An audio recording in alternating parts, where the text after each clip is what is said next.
Okay, good morning. I'm Tama Bouncer and I'm president of Wake RSP and also director of Region 5. And this presentation today, and I'm going to go ahead and share the screen. And then when Barbara gets here, she will go back to the beginning of it. And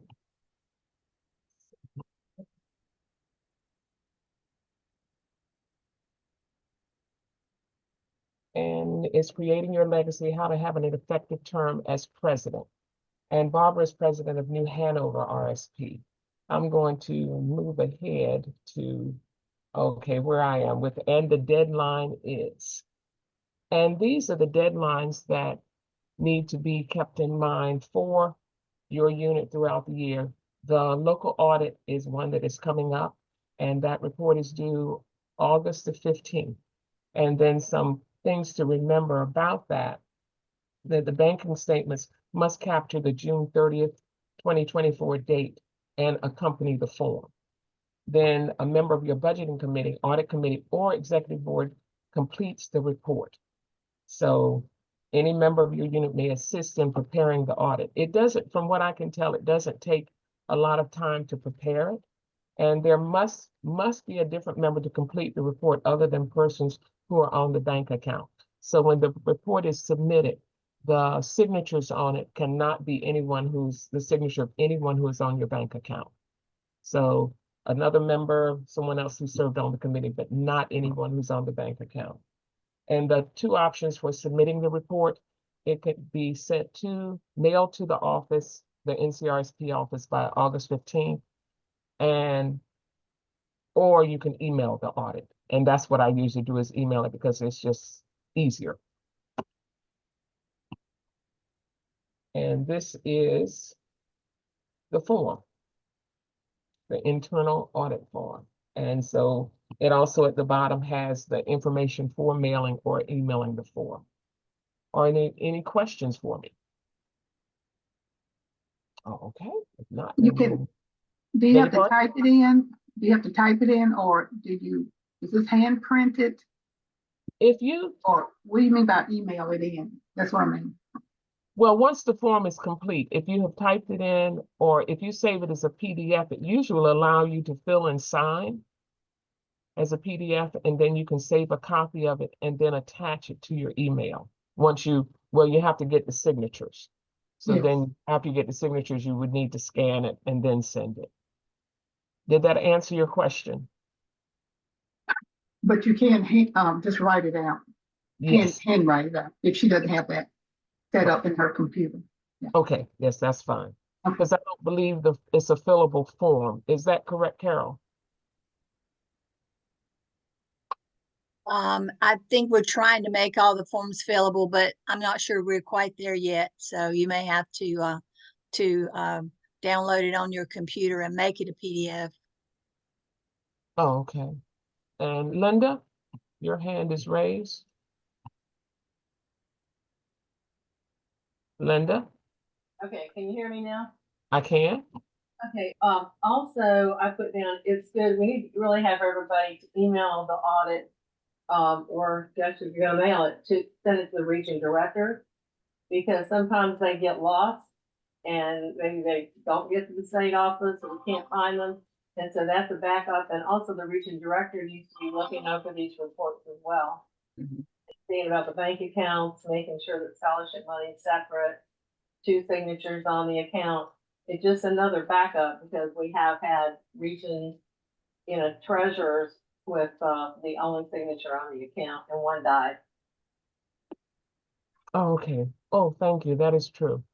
And so that's an excellent backup plan. Any other questions before moving on to the other reports that will be due?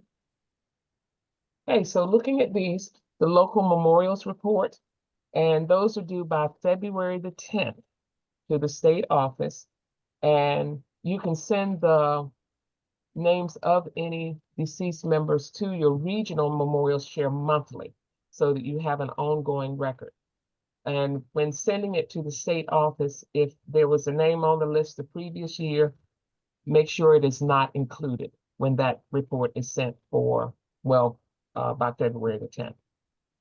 So then the next member information update, and you would complete that and submit as needed. It may be an update for an email address or a mailing address or any other information that would need to be updated in the system. Then local offices and chairs for 2024, 2026.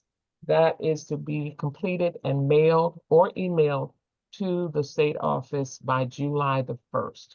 So those officers that will take their positions effective July 1, then I'm sure that most have already had those elections. So just be sure to submit that information on that form. I have a question, to get the member information update. Do you have a spreadsheet that's up to date? Because somebody was complaining about this is all they had. Okay, NEA sends once a month 3 Excel files. One of them is that shows the current membership. Another one shows any members who have terminated their membership, and the other would be new members.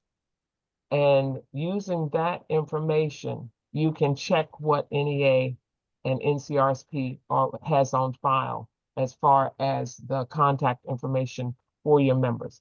And that form includes their name, their mailing address, phone numbers, their membership number, and also the dues amounts that they pay.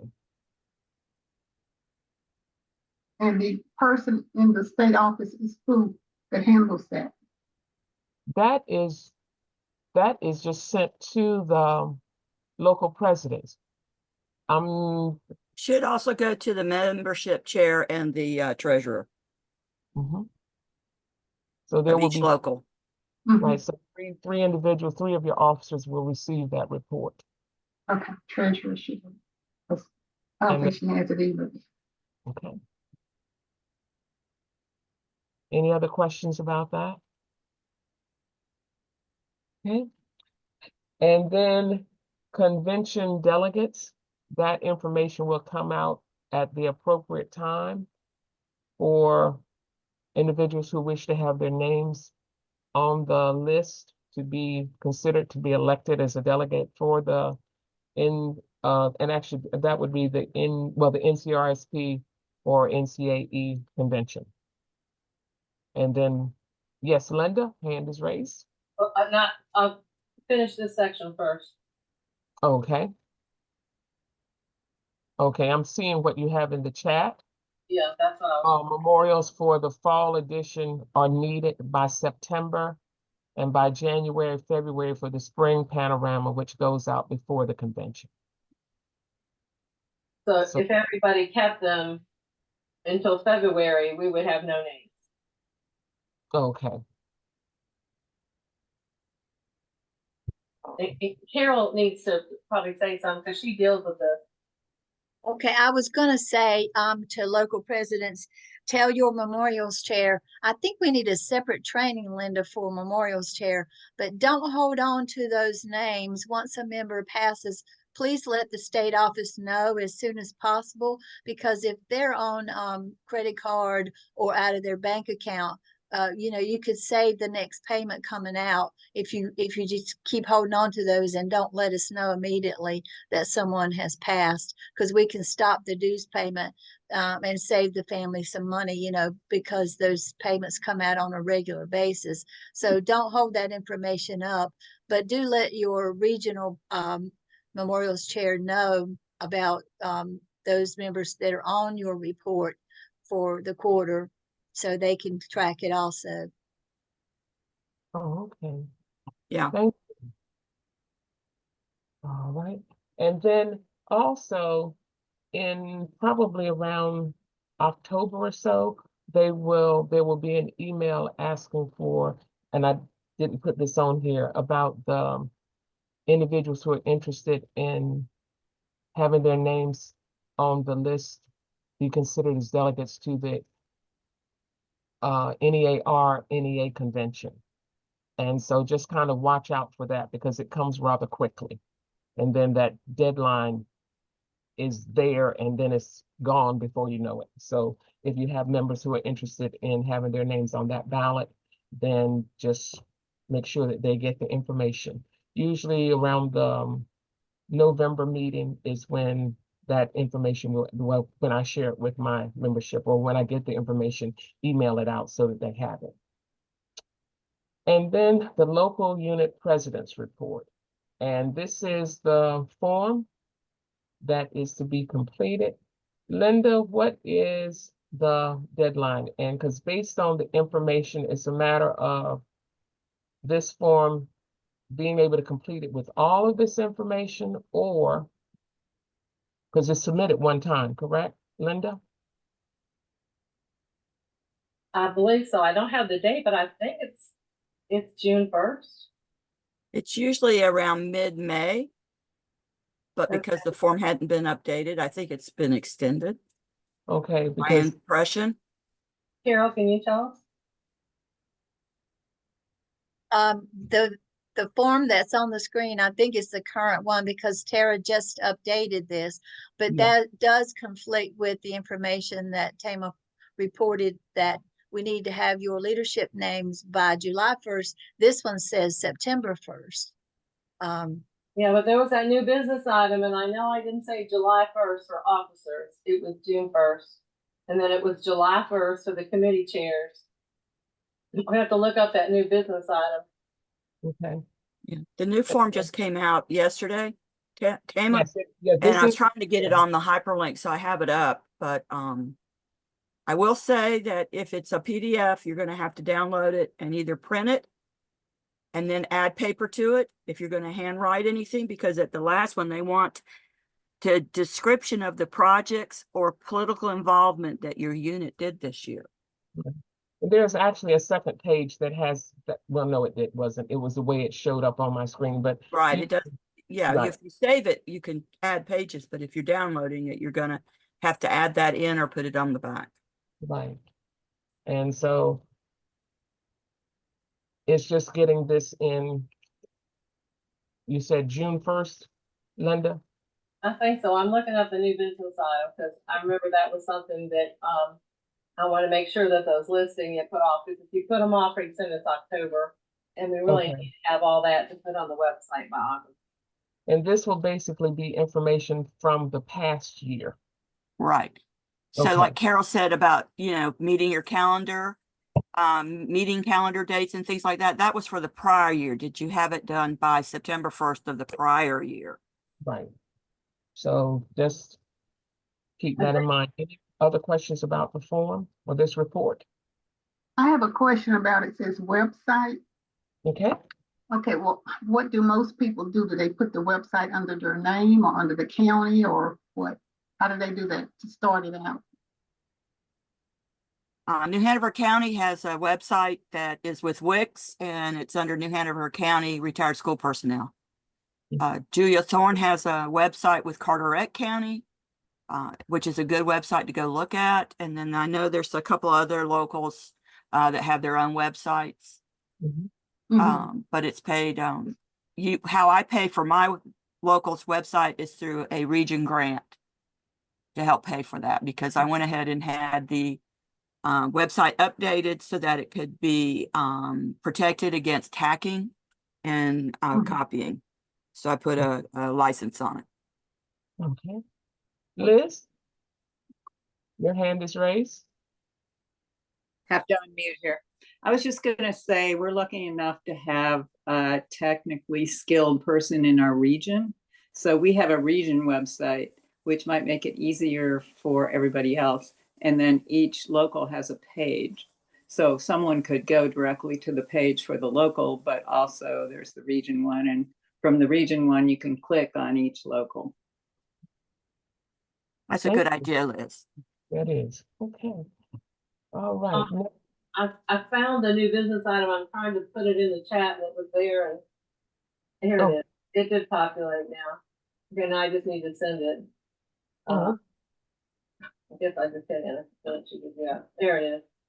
Because it says June 1st, all local presidents and region directors submit up-to-date list of local officers to the state office, and by August 1st, all local presidents and region directors submit up-to-date list of committee chairs. in September 1st, the staff has it completed, put on the website. Or if they'd like to do it before then, if we could. It is hard to have anything due July 1st, you know, there's 4th of July, the office is closed and all kinds of things like that. So if people get the information ahead of time, please like turn it in. Okay, And we're gonna be talking about like I'm gonna have something in June about what people can do, like kind of like the committee chair thing. I think we just need a list of the different committees and what can you do, you know, for each of those committees or other aspects of NCRSP. So maybe people, and send out a Woohoo form and get people to try to sign up. oh, okay. Thank Linda, you. can you send me a copy of that NBI, please? Yes, When to send the chat, Linda? yeah. Okay, okay. Liz, your hand is raised. Sorry, I forgot to lower it. Oh, okay. And then the last segment of this, as president, you'll find that there will be several opportunities for members to give throughout the year. And the first one that usually comes is for the North Carolina Foundation for Public School Children. And the local can include a line item in the budget for a donation to the foundation, and also individual donations are accepted. Then the Martin Luther King Scholarship, that also can be included in the local budget as well as individual donations. And then Great Public Schools, which is now, which was PAC. And this can only be donations from members. Dues money may not be used for the Great Public Schools, PAC. And what I did last year, I sent as part of my email, and the information that was provided to the members was this image of a check, as so they could see exactly how to make out the check, how to make it payable, so that they were not actually writing it to the local.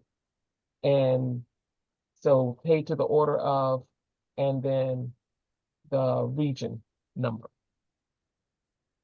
So hopefully that helped, because members will make it out to the branch and then have to go back and change it and make it right. The other is the Jack Kenneman NEA which is a part of the NEA Foundation. And these donations can be collected throughout the year.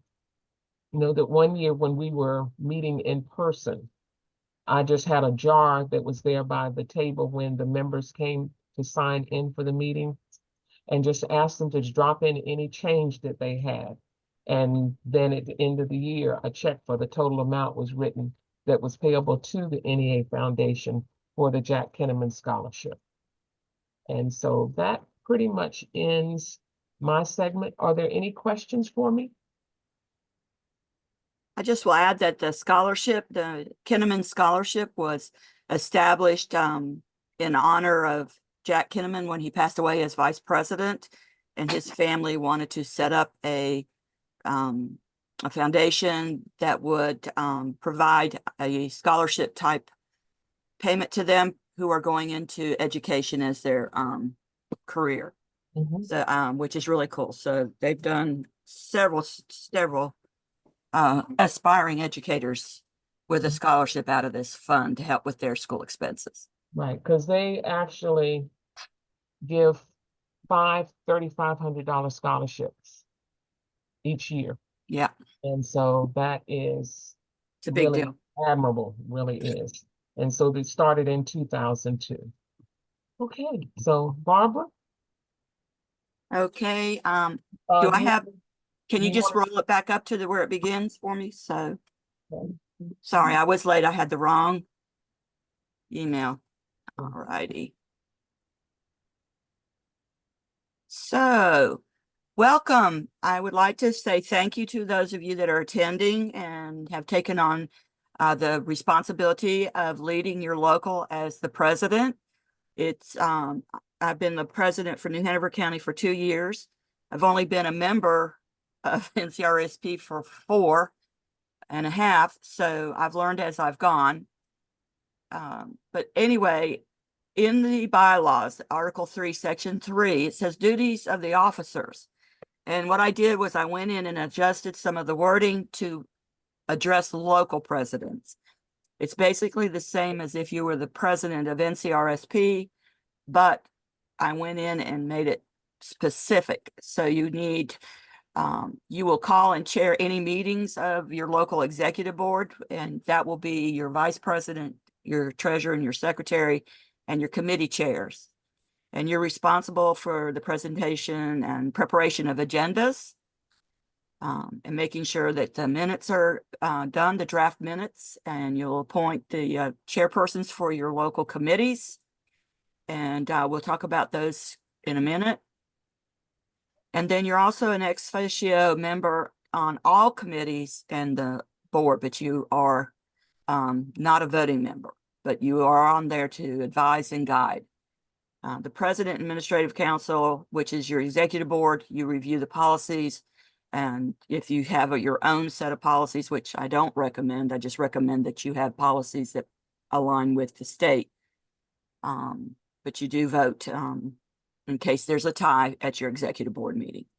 And your other responsibilities are listed there. I don't want to keep you for that, but you can read that on your own because we will send you a copy of the slide deck. Just know that as past president, they're invited to all of the meetings as well. And they serve in an advisory position. And the past president may install local officers as needed and serve on committees. And just remember that as president, the buck stops with you. I'm not trying to scare you, but you really do need to know what's going on in your local and know what your committees are doing throughout the year and have a two-way communication. Okay, next slide, please. Or can I do that?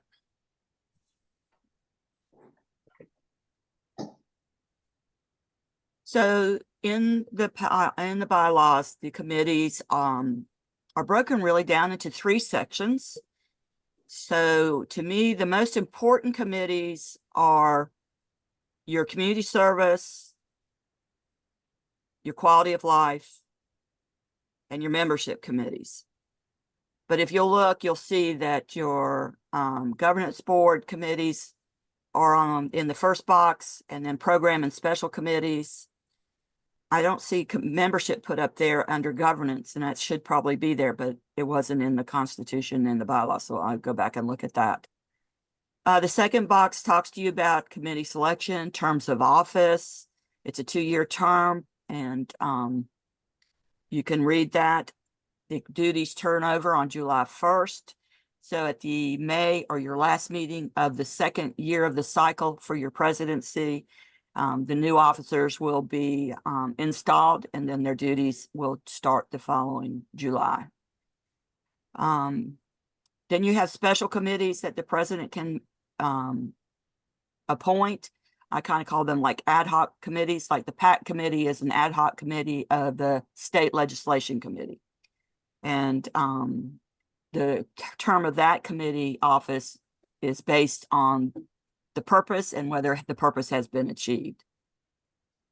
So you do need to have a copy of the Constitution and the bylaws as president so that you can stay within line of what NCAE, NEA, and NCRSP guidelines are. Any questions? All right, next slide.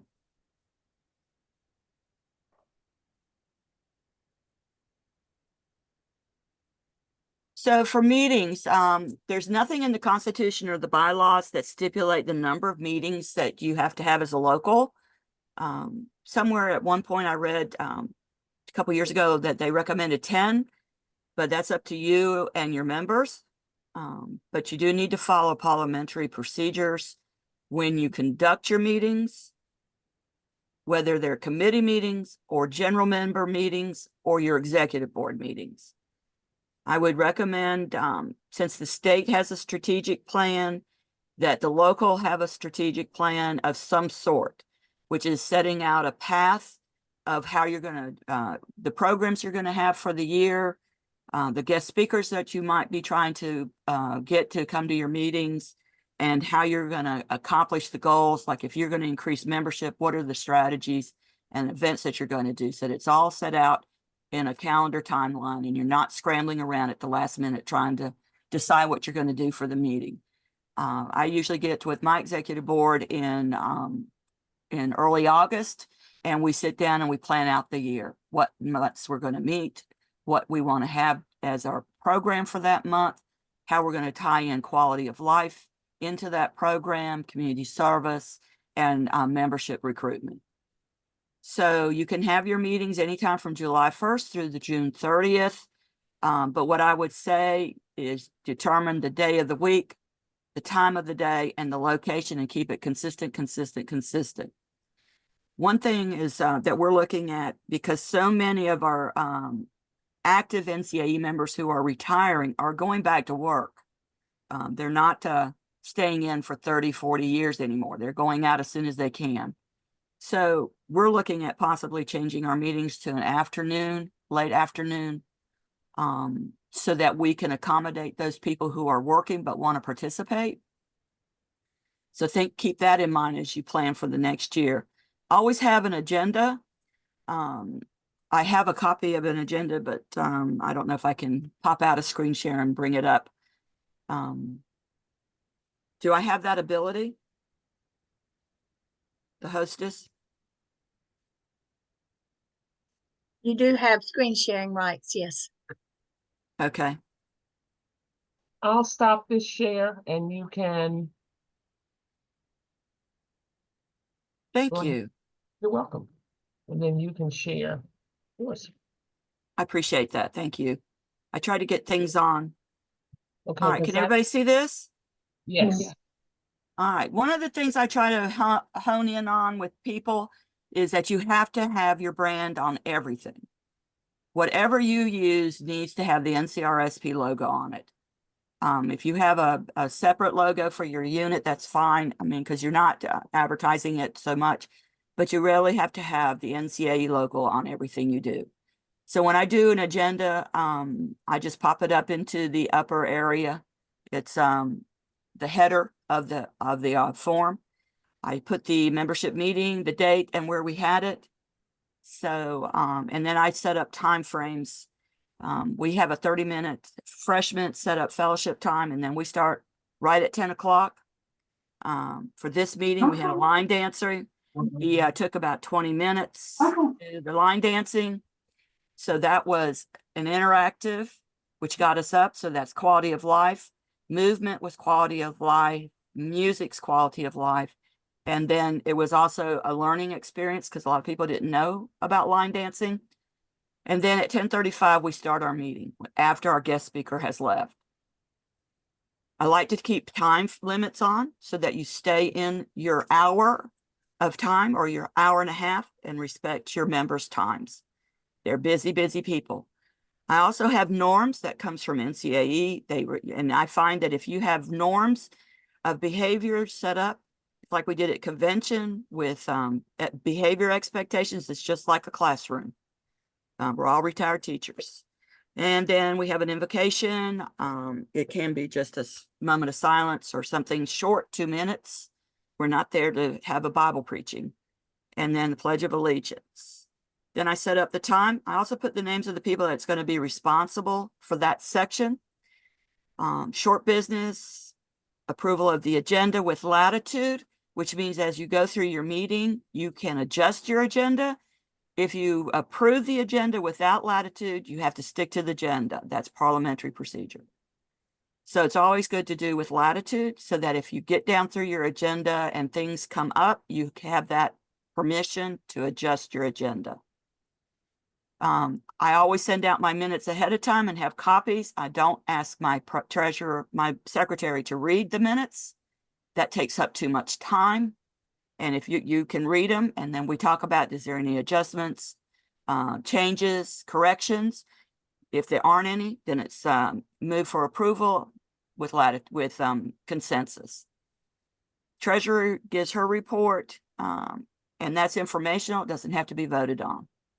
And we have a corresponding secretary. She's the one that sends out our sympathy cards, get well cards. She has a group that sends out cards to our shut-ins on a regular basis, Christmas, Thanksgiving, Easter, Valentine's Day, things like that. And so she gives a report, and people report to her people who've passed, or we get it from our report. So we interchange and share everything. And then I only put up for committee reports for people that want to talk about what's happening in their committee. I don't require every committee to have a report. Not every committee is doing something every month. So if they have something that they want to report, or if they're working on and they want to report back to the membership, then we take the report. And then I set up time for old business. So we talked about the state convention delegates that were going, set up an election committee, and then we closed out. On the agenda, I always have the dates, the upcoming dates of our monthly meetings, of and our executive board meetings, deadline dates. We were going to do Relay for Life this year. They have fallen through on that. I always have our community service for Bread for Life, which is it's a food pantry and hygiene products pantry for those that are 65 and older that are on Medicaid and food stamps and WIC. Life Care is a hospice center, and then we have adopted 2 schools that we give them loving touches because they don't have a PTA. So I adjust the dates as we go. And as you see, I have down to the 14th and deadlines for those. So that's my agenda. So if we can go back to the other slide, Tama, I'd appreciate it. Okay. Thank you.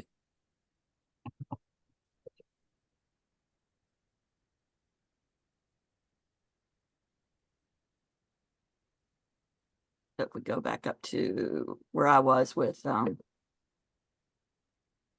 yeah.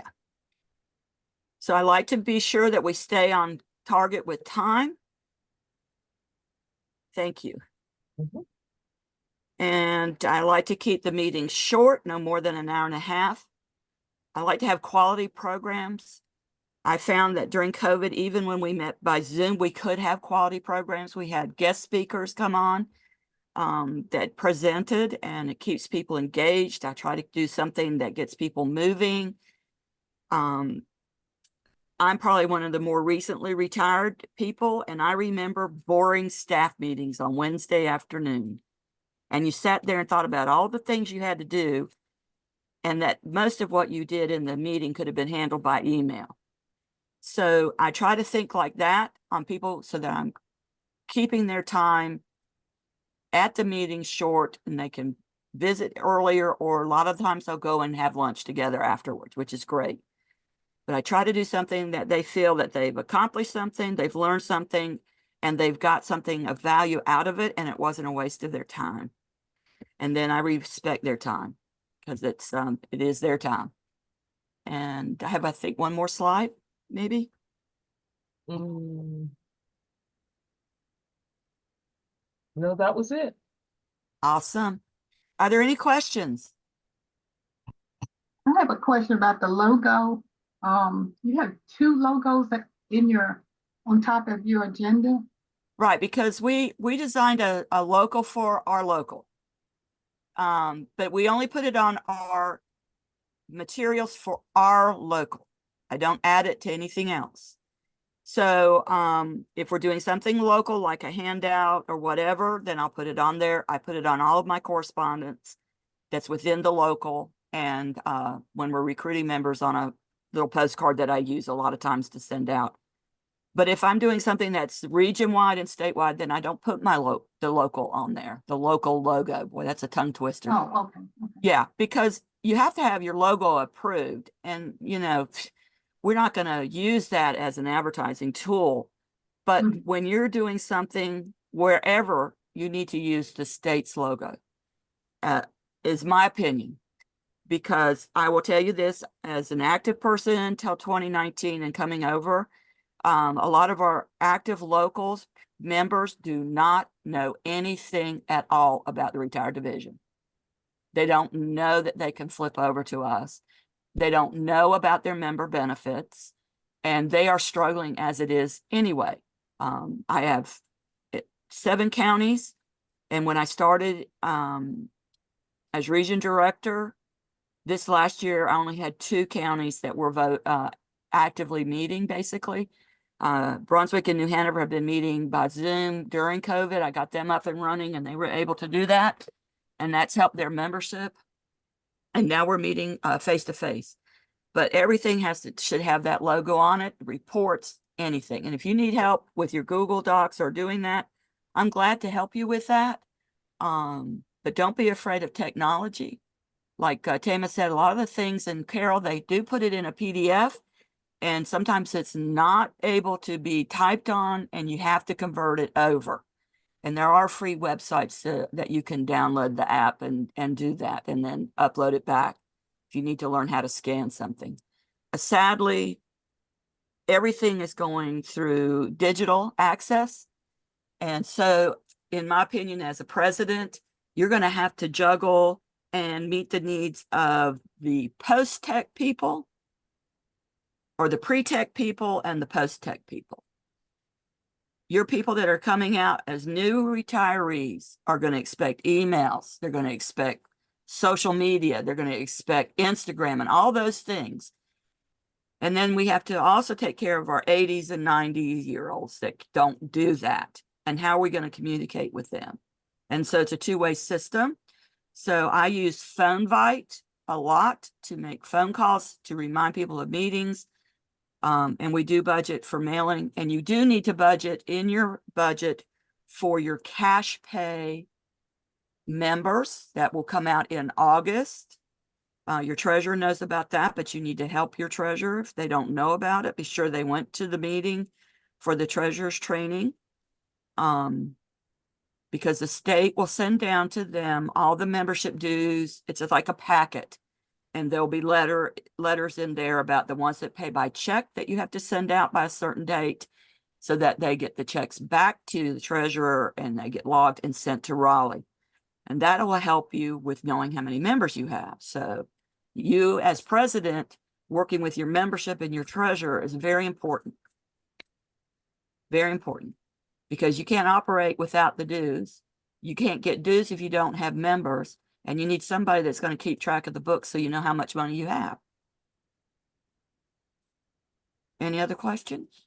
I see Sharon there smiling. Hi, Sharon. Haven't seen you in a while. Hi, Dee. Dee, I'm going to send you a hug. Any other questions? Miss Anderson, Pat Reagan, Chatham County Treasurer, Membership Chair. How are you? I had to leave work and come home.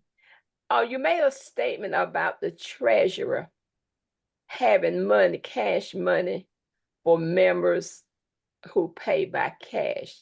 No, they're going to get their documents come from Raleigh. Tara will send a packet, and you'll get a list of all your members who pay by cash, which means by check. And they're called cash pay because apparently a check is cash, not EFT, where there's direct draft out of their checking or payroll deduction or credit card. It's just ones that pay by check. Mostly they're your most elderly members because they aren't electronic. So you have to send them information, and there'll be a duplication forms, I think, Carol, right? And they send that out with an envelope for them to mail their check back to the treasurer. Okay, I understand that, and I do get that. I know what you're talking about. Yeah, but no cash, but they call it cash pay. Right. That's confusing. Now, They should be check pay, but yeah, I'm familiar with that, and I do handle that. My concern is there was such a mix-up last year with those duplicated forms, because I ended up getting 2 sets of the duplicated forms rather than the tri-copies. oh wow. So when that happens, when I had the tri-copies, then I was aware, and I have a copy of the members. When I sent out a copy, I had a copy. But last year with I don't know what happened. Some of my members never responded to Raleigh because I did not know who had not, and I could not follow up because I didn't have my copy that I keep for myself. So this upcoming year, when we get the tri-copies, we have the bi-copies again. let's talk to Carol about that. There was Yeah, a that's a, problem with printing. And Carol, I know there's something about the order of the forms. and Because I think what, Kara is the one what, that sends it out, right, Linda? Kara's the one that sends all that out? Carol and Tara both sent those out in August. That's why I'm referring to her. because what happened, some of my elderly members, by me not having a copy, I'm not able to follow up with them, and they went into delinquency. So I'm very particular how I handle my elderly members, because I always follow up with a phone call with them to make sure they have sent their money in. But for some reason or another, sometimes one or two slips through the crack. Yeah, Okay. and they're supposed to send, if I'm not mistaken, they're supposed to send the check to you as the treasurer, Pat. And then you, so that you can check them off your tracking list? No, that's not what's been happening with based on directions that comes with the forms. It says to send your money directly to NCAE, da da da da da. I know that was a year before, but I Well, thought they went back to the old way they when have they sent it to you. never has anyone returned any payments to me. Okay. So I have no clue who pays. Well, see, that helps when you do have it come back to you. That's the first thing I learned from treasurers. When I became vice president in 2018, the treasurers were adamant that they get the forms and they check people off, and then they could send them en masse to Raleigh. And you have to put an address label or something over the bottom where it says send it to Raleigh, and have them send it to you. And I don't know if maybe we need to discuss it with staff. The thing is, if the locals don't know what's gone in, then that's how we end up in December losing over 200 people because they didn't pay their dues. So, So I don't know, Pat, how you missed that. That's what my treasurer has always done, is had them come back to her. And then the year that they switched it, it was a mess. Because like Linda said, we didn't know who hadn't sent their checks to Raleigh until December, when we got a delinquent list of those that had not been sent. And by then it's too late. yeah, that's when the state, I think, emailed them to everybody. I think that's what they did, but I think that was before Carol was here. Yes, it was before Carol was here. Because the state said, oh, we're going to take care of it, and so we're going to mail it out. So that was the great executive director's decision at that time. And we didn't know anything about it until it hit. And so the local member got something from the state that they weren't used to hearing from. And then $28,000 worth of dues was not paid that year. And in February, we were able to recoup about $5,000, about $5,000. And we've still been trying to recoup those people that we lost from back then. So it is better, and I think we put it in writing that all this information has to go to the locals, and then the local sends it out. But then what you're talking about is on the form, it says for each individual person to mail it back to the state. But I think it would be easier, and maybe we need to talk to Carol about this. Well, I think it's all in what's on the form. The Okay, form does not say anything about sending it back to the treasurer. Okay, I think maybe that's something we need to make sure is on there, because Carol, if you're getting all these individual payments that are coming into you, one envelope at a time, that's a lot, because you're going to have about 2,000 of them. So it would be better if you had envelopes coming from 100 locals. I mean, you might get them twice, but that would cut down on the amount of mail that you have to process. As long as we have local treasurers who are willing to collect those dues and send it to Raleigh as a packet, and the cost of printing the copy form was so much greater than the cost for printing just a duplicate form. That's why an executive decision was made to discontinue the copies. So the board would need to approve additional budget so we can go back to printing the copies so that the local treasurer can keep a copy of that for themselves I think it was said in the office that, well, the local treasurer should make themselves a copy if they need a copy, because the cost is so prohibitive to make the tricolor programs, cash pay invoices. So we went with just the duplicate, but that's something that the board should discuss for this coming up cash pay season, when we send those out in August, if you want to have printed just the duplicate or the tri form. Well, Carol, I do not get any cash paying forms from the state.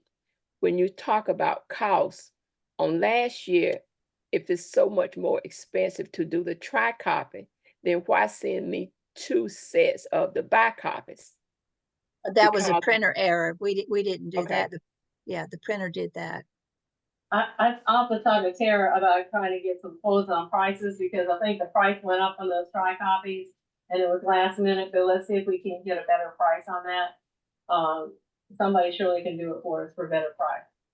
And so I think the tri copies, and then have it on there that everybody sends it back to their local treasurer. But if you're treasurer, Pat, you should get a copy of the roster every month I with do. the pay, and then you have that current member roster to know who is your cash pay, because it says that it indicates that on the roster, and you could check those people off as you get their checks back to you for their yearly dues by check, and then batch them up. Well, see, as I've only been a treasurer for 2 years, I have never had any cash pay members on my duplicate forms or the forms that are sent from Raleigh. All of mine are either check or credit card. Well, So when that is check. Check is cash pay. well, they send it directly to Raleigh. No, they need to come to you so that you can log them in, and that way you know whether they've paid. Then maybe that might need to be a disclaimer on the form, on the application form. Yeah. You just put a little tab, a little kind of like a label down there at the bottom, and tell them where to mail it. My treasurer ran off address labels for her address, and she sent a letter with the form saying, please return your check, dues check, to my address so that I can annotate that you are renewing your membership, and then I will forward your dues to Raleigh. There you go. Have a problem too with receiving these checks through mail. We've had so much problems with mail. I am assisting the treasurer, so I've just been doing it a year or so. So we got all of that information just like Pat did, with 2 duplicate copies of the same thing. So it was kind of confusing. And then you have the expense of sending these out to your members, plus then you got to get the money back, and hopefully you'll get it and it's not lost, because I've had checks that have been lost in the mail for several weeks, and some of them never showed up. So I don't, why can't the state send those things directly out to those people? I hear what you're saying. You don't know who's paid and who's not, but it would be so much easier for the locals not to have to deal with this. And I know you probably say, well, that's your responsibility, but still, it's just a lot of extra work to go through to get to the same point. Okay. May I make a suggestion? Yes. We also, the treasurer also lets those people who pay by check know that she will be accepting their checks at the September meeting. And they come with their check to the September meeting. Yeah, that's everybody used to walk in with the checks, and then I know Wake County has a PO box. And having a PO box sometimes helps with those checks too. You're going to have mailing expense, period. I mean, well, I understand that. Yeah. I understand that. But it seems like it's a lot of steps to the same thing. But that's my opinion. Like I said, I haven't been doing this very long, so I'll get the hang of it. So thank you. Thank you. What I did last year when I sent the forms out to the members, I sent a cover letter and I sent a self-addressed stamp envelope. So the only thing they had to do was put it in the envelope and drop it in the mail. And do they send it back to you? They did. Yep, that's what we do. We send out. So I Yeah, just, well, I I we just got roll also, stamps. yeah, we sent out reminders to our members too, who were cash paying members. So it wasn't as if we didn't remind them to send that. But even after reminders and even after sending all of that, you always have somebody who doesn't. And it's a lot of older members too that we have who sometimes don't get things in on time. Okay, thank Well, you. That's Thank when you that's very much. sometimes you have to go meet Yeah. with them then. That's what we did. Maybe Especially we, during COVID, we went to their homes just because it was a wellness check. That's what we told them. We're here for a wellness check. Yeah. With COVID, you just have to nowadays. You can't assume that they're okay. Especially our really elderly members. You just can't let's see assume. if we can write up some directions about this that will help people. Because I can see we're talking about different things at the same time. It's like Right. we're talking about different things, like the state mailing to the local, you mailing it to the member mailing it to you, and you mail it to the state. But I'm just telling you that $23,000 of the membership was lost about 5 years ago, 6 years ago. Yeah. Okay. This has been good discussion because this will help Carol and Tara plan to make it easier for you and your treasurer. But Linda, I like that you say you're helping your treasurer because you do need to work very closely together with, be sure you get your dues and that your membership rosters are correct and that the reporting of deceased members is done timely so that the rosters are kept up, and making sure that your rosters are updated as far as the member information. So to me, the three people that I worked with the most was membership treasurer, and I worked with quality of life because I wanted to be sure members receive something, and then community service, members are doing something. Does that make sense? So it's a team effort. That's why you have an executive board. It's a team effort. Everybody has to work together. And we're multiple hats, right, Linda? Yes. I don't know which Linda you're talking to. But yeah, Linda. This is Linda Strickland. Yeah. Yeah. Linda Gunter. Yes, yes. We do wear multiple hats. So Definitely. I will say that. Yes. Yes, we do. Thank you. Okay. Yes, ma'am. Any other questions? Barbara, Right. you made that great statement when you said keep your membership list updated. Last year, that was a new business item. I think we didn't make it a new business item this year, but it needs to be done, and that's something I'm gonna have to send out. Because when I was calling for the PAC, I was getting like phone numbers that didn't work, all kinds of stuff. At least check the email addresses. It appears like people are, maybe they've been in a scam and they're changing their emails or changing their phone numbers. I don't know what in the world is happening. But keep that up-to-date information, because we lose contact with our members when y'all have email addresses. And then even with the phone bite, it seems like, everybody's not using phone bite, but if you want to call them, you don't want to get some disconnected number. And so we really, each local, in fact, this was supposed to be done last year. I remember in Winston-Salem, Colleen had a group of people and they were kind of doing a phone bank, and they divided the list and they called 20 people apiece, and they called every one of their members and got the up-to-date information. But of course, the thing is, when you call, they might not be there, then it's disconnected. And that's when, if you have white pages, comes in. And I had mentioned that before, that maybe each region needs to get a white pages account so you can look up people that are not, maybe they change their email, or they're not calling their email. It's going to tell you maybe a phone number or an address. And I know when I was calling for PAC money, I called Colleen, or I send her a message. I need to know so-and-so's information. She would send it back to me, and I would call them. And that's how I got their up-to-date information. But I shouldn't have had to do that. But if each local takes care of it, that really helps. So we're just going to have to do everything we can to keep up with that. And you need a team of people just to take care of that for you. Yeah, your membership team. I know that Duplin County, Bladen County last summer, they got a group together and phone called every one of their members. We did that in 21 when we did a directory of our members and contacted them. And then when the ones that we couldn't find, we went to their homes. We did home visits, and we delivered the directory to every member in New Hanover County. personally. And that's where we found, and we even after calling, we found people had moved, they were deceased, we couldn't find where they were. And so when people's emails and phone numbers aren't working, that's a time for a home visit. Carol? I also wanted to say that Barbara says she thinks that the most active committees are the community service, membership, and quality of life. That many locals also have an elections committee, a communications committee, a memorials committee, legislative committee, recognitions committee, and a scholarship committee. So within the locals, there's a lot of opportunity for involvement in the area that your members would like to serve.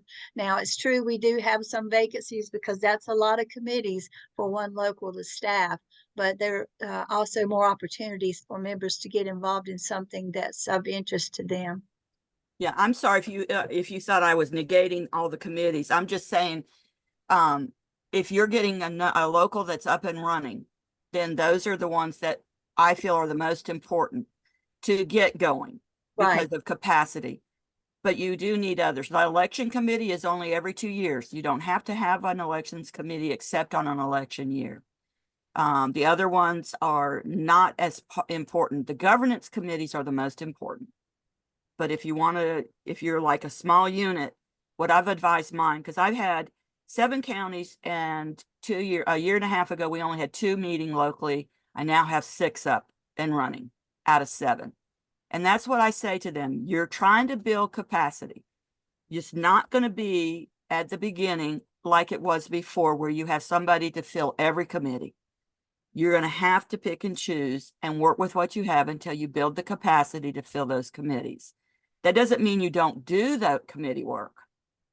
Like if you have recognitions, that's only during right before convention time. But you get people to do what needs to be done. And what is the most benefit to your members? Communications is important, but people can take on multiple tasks for what's needed. But I really feel you have to look at what benefits your members and quality of life, letting them know about programs such as, breast cancer awareness, or how to eat nutritionally, or Alzheimer issues, or anything like that, is information geared to making their life better. If you go to the website under Quality of Life Committee, there's a whole list of resources that you can use. But somebody shouldn't be just standing up there reading to people at a meeting. If like line dancing is they learned to line dance, but they also got up and moved and they had music. So try to think as a teacher, how can you do multiple aspects in one way? What can you do? At Christmas, we address Christmas cards to teachers at the 2 schools that we adopted. So by writing a note, you're doing fine motor skills, right? You're writing. They're writing a note. They're also talking about the teacher. They're stuffing the envelope with whatever piece of candy we're putting in there. So they're doing a quality of life activity and they're doing a community service activity all at once. And they feel like they've done something for somebody else. So just think about how you can put all those together to accomplish the member walking out of your meeting feeling like, I really did something today. It was worth my time to come. And that's what we're rolling with. But also, people are tired. So just make it as easy as you can. Don't recreate the wheel. Look what else other people have done. And use your recordings and bring things in. But yeah, but you have to take care of like 3 different generations. It's a generational thing. So, but it can be done. It can be done. Anything else? I have a question about, is there a newsletter that is, if someone does in a local chapter that we can observe and maybe get some Sure. ideas as president newsletter? Yep. You see, I do the communications, so that's, yeah, I haven't done but one this year because there's been so much going on. We also did a region newsletter, with Deborah Knox. If you, want to drop me a note, or if, I get a list of the people that attended this meeting, I'll be glad to send out a copy of one of my newsletters. I was a media specialist, but I tell you what, being the president and having to learn different technologies and things like that, I've learned a lot on how to use technology, and Tama is really good. I mean, she's light years ahead of me as far as using technology, but I rely on Google and Google Docs because it saves everything on there. You can jointly work together on projects on a Google Doc. The slideshow is done on Google's, and we worked on that together, Tama and I, and we could bring it up and work collectively on that. There's a lot of ways to do that. But, you know, let Linda know if you need any help, or you can contact me. Yeah, and I do that too. When you email your members, go into your spam folder, and you'll, if you don't get it popped up, go into your spam folder and you'll see where your emails came back on you. And that way you can track them that way.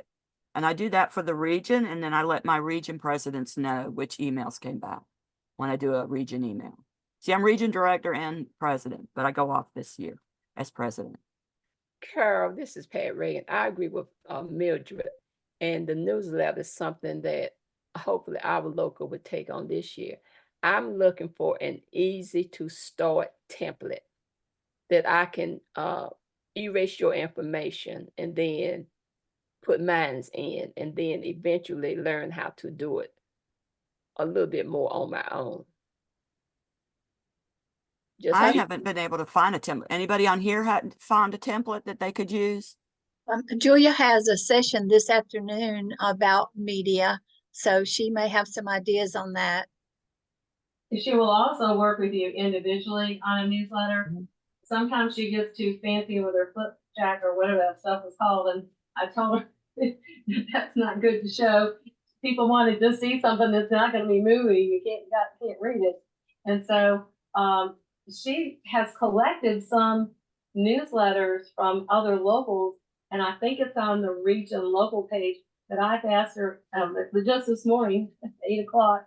I told her don't have to do it today, but to come up with a page where we can have all these newsletters from different locals, and therefore you could click on them and you could see what somebody else has, and you might be able to just, you know, open it up and then make it yours. But she'll help you with a template. Yeah, when I do a newsletter, I just use a Word document and I upload my graphics to there, and I upload pictures to that. And I see that Liz she uses Google Docs template, which you can use that too. And then I just save it. And then when I go back to reuse it, I use the same thing, basically just plug in different information into the boxes that are on that document. And Google works the same way. It's just learning how to move things around and how to upload, you know, the clip art. Be sure it's free. Don't, you know, be sure you don't plagiarize, and upload photos that you've taken out of your meetings and things like that. And, you know, just put in information. But I was doing it the first year, every other month. And then as our members became more active and we became more face-to-face, I kind of eased back on my newsletter. So if you are just starting out, then you need to do more. And then as you increase your capacity, you can sort of back off a little bit, but because you're in communication anyway. Anything else, Tama, you want to add to that? Well, at the NCRSP website under locals, where you have forums and resources, there is an ABCs for a local newsletter that is there, and it gives some suggestions as to what information to include, you know, how to make it appropriate for your audience. And this is something that Julia has posted. It's under locals on the website. It's under local. Right, when you go to the NCRSP website and click on the menu button. Okay. It's the 3 horizontal lines on the left, and then you choose forms resources, Okay. and then going down to where it says locals. Mhm. And there it has their ABCs. It's the next to the last item. Because the last item is ABCs for a brag board, and then before that is ABCs for a local newsletter. And if you can't find anything in the drop down, then they have a search bar up there on Mhm. the upper right, and you can use that search bar to help you find things too. Like a magnifying, it looks like a magnifying glass. That's why I found it right when I think Tama did. Yeah. But I think she's gonna put some more samples up there. And I think she just needs some really simple things that people can use. And then, like I said, like Pat was saying, delete somebody else's stuff and put your stuff in. Come up with some kind of heading for your local. But Julia's willing to work with you. Get her before she gets too busy. Yeah, if you're curious, go to the Carteret County website. And there was another one on the up in 7A, up in the Outer Banks area that had a really good website as well. County. Yeah, but I know Carteret has a really good website. Mine is not as good as that. So Well, Tonka has one that's really unusual called the pencil. They used to do it, but the lady who did that passed away. I'm not sure if somebody else is still doing it or not. yeah. But it's time, you have to update and it's time consuming. But I do have a Facebook for the local. And so I post things on there that are public. I don't put anything about meetings and stuff like that because I don't want anybody just showing up at our meeting because it's not. I did that one time and it was a training for, actually it was working with bus drivers to organize for a pay raise, and I ended up with all the TV stations there, and it was like, oh my God. So as you don't want the TV there when you're working with a group of educators to organize it for. So anywho, so I don't do that, but I do use PhoneVite, and you can go into PhoneVite, which is really cool, and get a record of the phone numbers that were contacted, that answered, were busy, no longer invalid numbers, and you can check that way too. And thank you, everybody. Yeah. And Barbara and I will be available throughout the year if there are any questions that come up or in any way that we can assist, especially with the mailings for membership renewal. I had to learn to sort my Excel file into the correct categories, and then I create labels after I do that for the mailing. So it just made it a lot easier. Because at one time we got the mailing information from the state office, but it comes a time you have to learn to fly. Tama, that would maybe be something good we could do in August before the dues information comes out That would be great. with the treasurers and the presidents, because I would love to learn it too. Because I'm stepping down as president, but stepping in as treasurer for the next terms, and I would love to learn how to do that. And I think Cumberland was spoiled. They asked me would I create a label page so they could just print it, and I did. You know, I'm there to help as I have time. But when it's cash pay time, it is very busy. But I will help you as I can. I know you will. I think it's really good, but I like the idea of being able to sort out on your membership roster by payment category. So it condenses it all down into, one page for the cash pay, the checks, the people that pay by check, those that pay by payroll deduction, those that pay by credit card. Because with credit cards, I learned this year when we got our list of dropped members, most of them were credit cards. And everyone I contacted had to change their credit card because it had been hacked or it had expired and they forgot to renew. So I really like that idea of being able to ferret out the different payment groups for that reason. Just to send a reminder to the credit card payers that, please check your credit card. This is, the last 4 digits on file. Please check it to be sure that it's up to date, hasn't expired. Thanks, everybody. Lin- This has been awesome. I've learned a lot from all of you. Yeah, Linda, it sounds like we need to have a session on the cash pay processes for presidents and treasurers to get on and understand what their responsibility and role is with that whole rollout of the cash pays in August. I think so. I think that would be I good. agree. I would recommend that. I wanted to share about the cash pay and thank Carol a lot. She helped me. I had to step in and do that. So definitely get that session organized because our treasurer's time, she has to do it. We were in the situation where I just didn't do it. I'm not complaining about it, but there's a lot of eyes to dot and T's crossed if that. See Barbara shaking her head and Carol as well. And so I think for all of us want to do a good job. There's nothing like the training.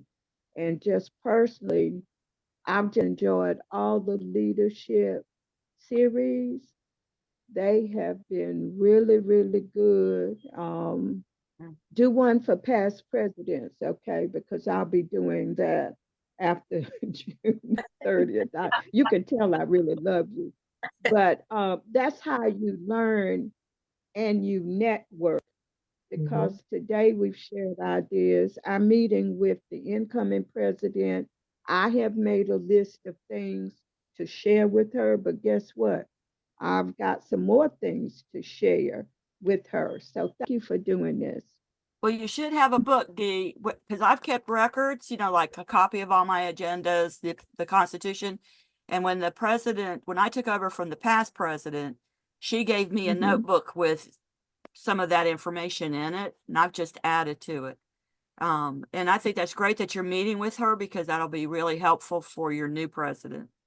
The other thing I want to say before I leave is that working with your treasurer really is important for two reasons. Linda focused on this a little bit.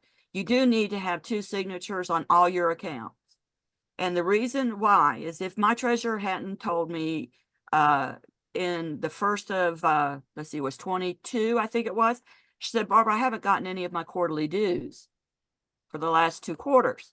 And so when we investigated it, we found out that the region treasurer was ill.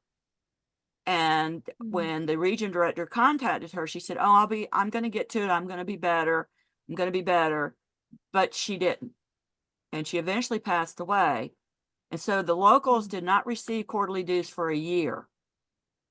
Oh. And there was only the treasurer that passed away was the only signature on that account. And so the region director had to go back and go back through the accounts, figure out how to disperse the dues for a whole year. So that was 4 and 1 quarter in another year. So 5 quarters of dues and get the records, and it's a mess. So you have to work with your treasurer, and the treasurer is important in helping you with all that. And be sure you do have two names on all those accounts. And one other thing, Barbara, I do have a notebook for her, and I would like for you all to know that over the years, when we've changed leadership here in Charlotte, every president passed that transition notebook down. We're asking our committees to do it. So just thank you for having that even written in the Constitution. Yeah. Thank you very much, Dee. That's a good idea for the committees also. Awesome. That's a good idea. All right. I've enjoyed talking to everybody, but we've gone way over our time, and I know people have things to do and places to go. And I just wanted to say, we really appreciate you. I think that we didn't have the larger audience this morning because we had to list Julia's 2 o'clock first because she had a separate Zoom from you at 10 o'clock and then the 3 o'clock. So I think that we probably missed 40 people or more, but it's all being recorded and Julia will have it on the website. So have no fear, people will, and we appreciate you. Thank you. Thank you. Well, we appreciate all of you. It's a team. Thank you so Thank you, much. Tama. You're welcome. Thank you, Barbara. Thank you, Carol.